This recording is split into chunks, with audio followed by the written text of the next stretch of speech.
हर generation के parent अपनी parenting को तो बेस्ट बताते हैं, लेकिन अपने से पहले जनरेशन वाले पेरेंट्स की पेरेंटिंग को प्रॉब्लमेटिक बताते हैं। आज इंडियन पेरेंट्स की पेरेंटिंग को लेकर ऐसा ही एक पॉपुलर नैरेटिव चल रहा है, लेकिन सवाल यह है कि क्या हम सच में सही डायरेक्शन में जा रहे हैं। इस पे थोड़ी सी बात होनी जरूरी है। इंडियन पेरेंट्स टॉक्सिक हैं, ये बात आपने कभी ना कभी जरूर सुनी होगी। इस पे हमने भी एक वीडियो में बात की हुई है। सोशल मीडिया से लेकर मूवीज में इंडियन पेरेंट्स को हमेशा से ही टॉक्सिक और कंट्रोलिंग दिखाया जाता है। इंडियन पेरेंट्स या एशियन पेरेंट्स का एक पूरा स्टीरियोटाइप चलता है, जो अलग अलग मूवीज और वेब सीरीज में आपने भी देखा होगा। लोग हमेशा से बोलते रहे हैं कि पेरेंट्स की वजह से बच्चे इंडिपेंडेंट नहीं हो पा रहे हैं और इसीलिए पेरेंटिंग स्टाइल अब चेंज होनी चाहिए। लेकिन जब न्यू एज पेरेंट्स अपनी पेरेंटिंग स्टाइल चेंज कर रहे हैं तो इसका इम्पैक्ट पहले से कहीं ज्यादा खतरनाक दिख रहा है और इस पे कोई बात करने को तैयार नहीं है। बिना फोन देखे बच्चे के गले से खाना नहीं उतर रहा है, बिना यूट्यूब पे नर्सरी राइम सुने हुए उसको नींद नहीं आती है, फिजिकल एक्टिविटीज ना के बराबर हो चुकी है और छोटी छोटी बच्चों पे नजर के चश्मे से लेकर मोटापे तक की एपिडेमिक फैल रही है। और इन सब के बीच में न्यू एज पेरेंट्स अपनी हेक्टिक लाइफस्टाइल में इतना खो चुके हैं कि 10-10 साल के बच्चे न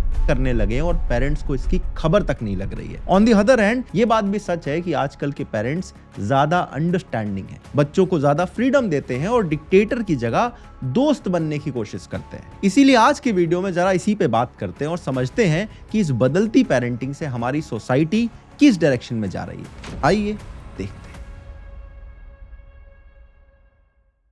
आज के टाइम भारत के न्यू एज पेरेंट्स और उनके बच्चों के बीच एक बहुत बड़ा गैप आ गया है और इसमें सबसे बड़ा डिफरेंस दिखाई देता है टेक्नोलॉजी का। आज जो लोग नए नए पेरेंट्स बन रहे हैं, जब ये छोटे थे तो इनके घर में टेक्नोलॉजी का मतलब होता था radio, black and white TV या लैंडलाइन फोन। थोड़ा लेटर स्टेज में कीपैड वाले फोन भी आ गए थे जिसमें लोग स्नेक वाले गेम खेला करते थे। लेकिन अब जब ये लोग पेरेंट बन गए तो बिना फोन देखे इनके बच्चे खाना नहीं खा रहे हैं। बच्चों के हाथ में आज खिलौनों की जगह आईपैड थमा दिया गया और इसीलिए कुछ लोग इस जनरेशन को आईपैड किड्स बोलते हैं। कई बच्चे बिना कोको मेलन और व्हील्स ऑन द बस सुने हुए खाना नहीं खाते हैं। आजकल तो बच्चे आइटम सॉन्ग सुन के भी खाना खा रहे हैं। अब पेरेंट्स भी न्यूक्लियर फैमिली में रहते नहीं है तो घर में बच्चा संभालने के लिए और कोई होता नहीं है। ऐसे में बच्चा रोने लग जाए तो पेरेंट्स को भी लगता है कि सबसे आसान तरीका है बेबी शार्क चला दो, आईपैड थमा दो, बच्चा अपने आप चुप हो जाएगा। वो ये नहीं समझ पाते कि ये कितने खतरनाक डायरेक्शन में अपने बच्चे को ढकेल रहे हैं। हाई राइज अपार्टमेंट वाली लाइफ में खुले मैदान और पार्क खत्म होते जा रहे हैं। बच्चों के क्रिकेट वगैरह खेलने में तो बैन सा लग गया। रियल लाइफ वाली जो दोस्तियां थी वो अब ऑनलाइन शिफ्ट हो चुकी, इसलिए छोटे छोटे बच्चों को भी चश्मे लगना बहुत आम बात हो चुकी है। 2 साल से लेकर 5 साल के छोटे छोटे बच्चे दिन में 2 से 3 घंटे फोन के आगे बिता रहे हैं,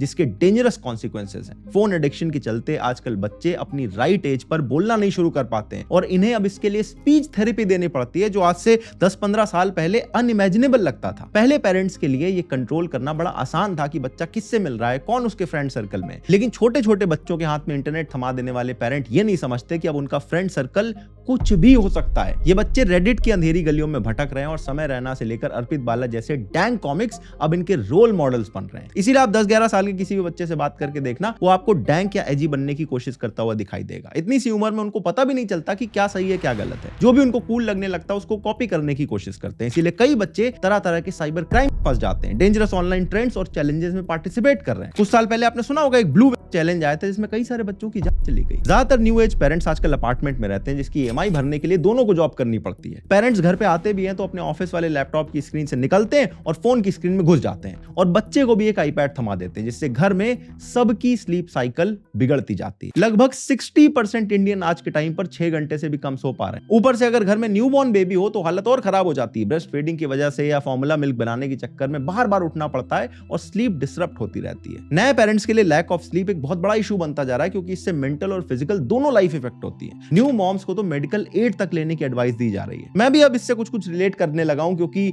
अभी मैं रिसेंटली फादर बना हूं। आई एम श्योर मेरे जैसे जितने भी पेरेंट्स हैं वो इस बात से रिलेट कर सकते हैं। मैंने रिसेंटली रियलाइज करा कि बच्चे को भी मैं तभी अच्छे से टाइम दे पाऊंगा जब मेरी अपनी नींद अच्छे से पूरी हो रही हो। मैंने काफी रिसर्च किया और फाइनली डिसाइड किया कि मुझे एक अच्छे मैट्रेस में इन्वेस्ट करना चाहिए। बहुत सारे ब्रांड्स कंपेयर किए एंड फाइनली फ्लो के ऑर्थो मैट्रेस के रिव्यूज और प्रोडक्ट ने मुझे कन्विंस करा। मैंने पहले भी फ्लो का मैट्रेस यूज किया है तो मुझे पहले से इन पे ट्रस्ट था। इस मैट्रेस पे 100 नाइट्स फ्री ट्रायल का भी ऑफर था, तो मैंने सोचा let's give it a try. कुछ टाइम टाइम से मैं फ्लो ऑर्थो पे सो रहा हूं एंड आई हैव रियलाइज्ड कि पहले जब मैं करवट बदलता था तो सारा बेड हिल जाता था और बच्चा भी उठ जाता था, और अब चाहे मैं कितनी भी मूवमेंट करूं लिटरली जीरो डिस्टर्बेंस होता है। देखो मैं कैसे जंप कर रहा हूं और ग्लास गिरता तक नहीं है, मतलब मेरी वाइफ हो या बच्चा हो अगर सो रहे हैं तो उनकी नींद डिस्टर्ब नहीं होती है मेरे करवट बदलने से। To feel fresh you need to sleep better, जो अभी मुझे फील हो रहा है। पहले सुबह उठ के बॉडी काफी स्टिफ फील करती थी, which is not the case now. Spine को प्रॉपर सपोर्ट मिलता है, नेचुरल पोजीशन मेंटेन होती है, तो पेन भी नहीं होता। मतलब कि नींद मेरी बेटर भी हुई है और कंफर्टेबल भी। मैंने स्लीप स्कोर चेक करके देखा तो 8 घंटे कंटिन्यूअस, पहले 5 घंटे के बाद मेरी नींद टूट जाती थी, तो इंप्रूवमेंट मुझे दिखाई दे रहा है। यही रीजन है कि दिन भर प्रोडक्टिव रहता हूं मैं और बच्चे के साथ भी प्रेजेंट रह पाता हूं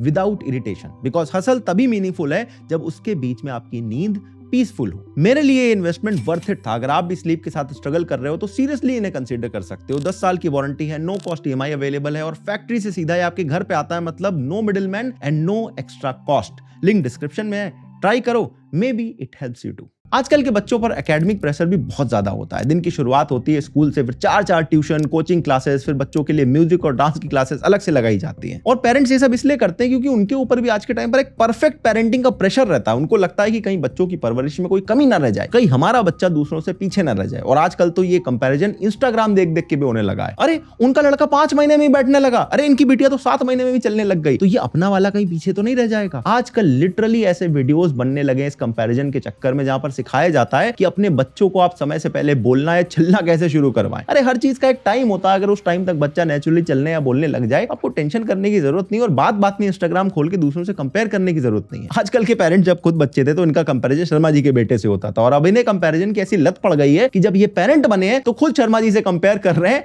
अपने बच्चे के लिए एज अ पेरेंट। इसीलिए अगर बच्चे का रिजल्ट खराब हो जाए तो उन्हें लगता है कि मैं फेल हो चुका हूं। बच्चा कोई भी गलती करे तो खुद को कोसने लग जाते हैं। लेकिन मुझे पर्सनली ये कंपटीशन काफी फालतू लगता है। सब बच्चे अलग अलग होते हैं और सब अपने पेस पे बड़े होते हैं। अगर आपका बच्चा 1 महीने लेट चलना शुरू करेगा तो कोई पहाड़ थोड़ी टूट पड़ेगा, ना ही इससे वो स्लो हो जाएगा। तो इस माइंडलेस रेस की क्या जरूरत है? और इस कॉम्पिटिटिव मेंटालिटी का असर पेरेंट्स से कहीं ज्यादा बच्चों पर होता है। इससे बच्चों में डिप्रेशन पैदा होता है, इंफीरियरिटी कॉम्प्लेक्स डेवलप होता है, और इसीलिए कई बार वो खुद को सोशली आइसोलेट करने लगते हैं। और ये प्रॉब्लम और ज्यादा बढ़ती जाती है जब बच्चों के पास अब्सेंटी पेरेंट हो। आजकल के पेरेंट इस प्रॉब्लम को लेकर अवेयर हैं लेकिन कुछ कर नहीं सकते। कई सारे नए पेरेंट्स फैमिली प्रेशर में आकर जल्दी बच्चे पैदा कर लेते हैं, जबकि वो इस रिस्पॉन्सिबिलिटी के लिए रेडी भी नहीं होते हैं। अब टाइम ऐसा आ गया है कि एक इनकम में घर चलता नहीं, इसलिए दोनों पेरेंट्स वर्किंग होते हैं। सोशल मीडिया की वजह से एक्सपोजर बढ़ गया है तो एस्पिरेशन भी बढ़ती जा रही है और लाइफ इन जनरल काफी फास्ट हो गई है, और इसीलिए चाह कर भी बच्चों को उतना टाइम वो नहीं दे पाते जितना उन्हें देना चाहिए। कॉर्पोरेट जॉब में वर्क लाइफ बैलेंस होता ही नहीं है और कॉस्ट ऑफ लिविंग आसमान छू रही है और सैलरीज इतनी तेजी से बढ़ नहीं रही। तो एक आम सैलरीड एम्प्लॉय तो घर खरीदने के बारे में सोच भी नहीं सकता है। लेकिन एक फीलिंग जो इन पेरेंट्स में काफी स्ट्रांग होती है वो ये है कि हमें कैसी भी लाइफ मिली हो, हमें अपने बच्चों को बेस्ट लाइफ देनी है, बेस्ट स्कूल में भेजना है, बेस्ट चीजें दिलानी है, जिसके लिए पेरेंट दिन रात हसल करते रहते हैं। अब बच्चे को सब कुछ तो मिल जा रहा है लेकिन बस पेरेंट्स नहीं मिल पा रहे हैं। इन बच्चों को पाल रही हैं नैनीज, जिन्हें बच्चे दीदी बोलने लगते हैं। इनके या तो खुद के बच्चे नहीं होते या फिर अपने बच्चों को घर पे अकेला छोड़कर इन बच्चों को बड़ा करने आती हैं। तो इस तरह से 2 बच्चे एब्सेंटी पेरेंट्स के साथ जी रहे हैं। एक बच्चे उन दीदी के जो अपने घर में अकेले हैं और दूसरे बच्चे वो जिनको ये दीदी देखने आ रही हैं। इन बच्चों के सारे फर्स्ट मोमेंट उन दीदी के साथ में होते हैं। सोसाइटीज में रहने वाले इन बच्चों के लिए वही दीदी माँ बाप भाई बहन सब कुछ बन जाती हैं। वही दीदी उनको सुबह बस में छोड़ने जाती हैं, फिर दोपहर में लेने जाती हैं, वही खाना भी खिलाती हैं। और पेरेंट्स भी क्या करें, उनको अपनी लाइफ भी जीनी है, शहर की लाइफस्टाइल भी अफोर्ड करनी है, इसलिए जॉब वो छोड़ नहीं सकते हैं। और इसीलिए मुझे ऐसा लगता है कि जब तक दोनों पेरेंट मेंटली प्रिपेयर्ड ना हो तब तक किसी के भी प्रेशर में आके बच्चे करने का डिसीजन नहीं करना चाहिए। क्योंकि दुनिया वाले कितना भी कहते रहे बच्चा कर लो, कब बच्चा करने वाले हो, कब आ रहा है बच्चा,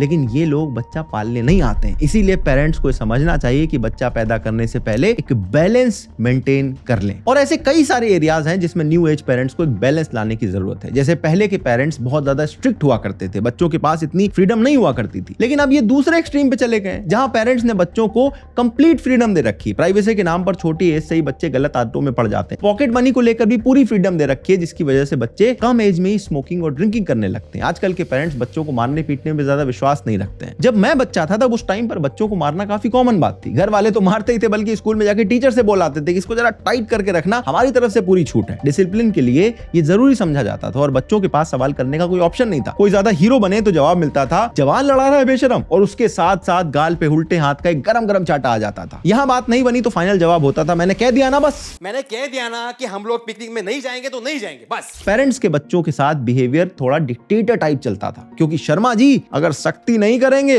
तो बच्चा हाथ से निकल जाएगा। अब न्यू एज पेरेंट्स जब खुद बच्चे थे तो अपने पेरेंट्स से डर डर के रहते थे, लेकिन अब अपने बच्चों को इतनी छूट दे रखी है कि अब पेरेंट बनने के बाद अपने बच्चों से डर डर के रह रहे हैं। मेरा मानना यह है कि बच्चों को मारना पीटना जरूरी नहीं है, अच्छी बात नहीं है, लेकिन थोड़ा बहुत डर बच्चे में जरूर होना चाहिए। अगर आप 5 साल के बच्चे को सॉफ्ट पेरेंटिंग के नाम पर कुछ भी करने दोगे तो वो खुद का नुकसान ही करेगा, और बड़ा होने के बाद आपको ही ब्लेम करेगा कि अरे भैया मैं तो छोटा एक बच्चा था, आप तो समझदार थे, आपने मुझे गलत काम करने से रोका क्यों नहीं। अब मैं ऐसा भी साउंड नहीं करना चाहता कि मैं न्यू एज पेरेंट्स के बिल्कुल अगेंस्ट हूं, मैं खुद एक न्यू एज पेरेंट हूं और मैं जानता हूं कि इसमें सब कुछ खराब नहीं। आजकल के पेरेंट्स ज्यादा अवेयर हैं, साइंटिफिक टेम्परामेंट वाले हैं, बच्चों की डाइट से लेकर उनकी मेंटल हेल्थ तक हर चीज के बारे में रैशनली सोचते हैं। बच्चों को अपना पर्सनल डिसीजन लेने में, जैसे शादी हो, करियर हो, इन सब के लिए काफी सपोर्टिव और ओपन विचारों वाले हैं। और मैं पर्सनली भी यही मानता हूं कि पेरेंट्स को बहुत ज्यादा स्ट्रिक्ट, टॉक्सिक या कंट्रोलिंग नहीं होना चाहिए। इस पर हम ऑलरेडी एक वीडियो में बात कर चुके हैं, लेकिन उसके साथ ही पेरेंट्स को थोड़ा स्ट्रिक्ट होना चाहिए, क्योंकि आज की इस दुनिया में नेगेटिव इन्फ्लुएंस की तो कमी है नहीं। ऐसे में अपने बच्चों को इन सब से सेफ रखने की रिस्पॉन्सिबिलिटी भी पेरेंट्स के ऊपर ही आ जाती है। बाकी एक चीज हमेशा याद रखनी चाहिए यार, जब बच्चा पैदा होता है उसी दिन एक माँ और बाप भी पैदा होते हैं, क्योंकि उसके पहले वो सिर्फ हस्बैंड वाइफ थे। तो जैसे बच्चा गलतियां कर सकता है वैसे माँ बाप भी गलतियां कर सकते हैं। अब पेरेंटिंग की कोई मास्टर गाइड बुक तो आती नहीं कि उसको पढ़ लिया और फॉलो कर लिया तो बच्चे परफेक्टली बड़े हो जाएंगे। इसीलिए खुद पर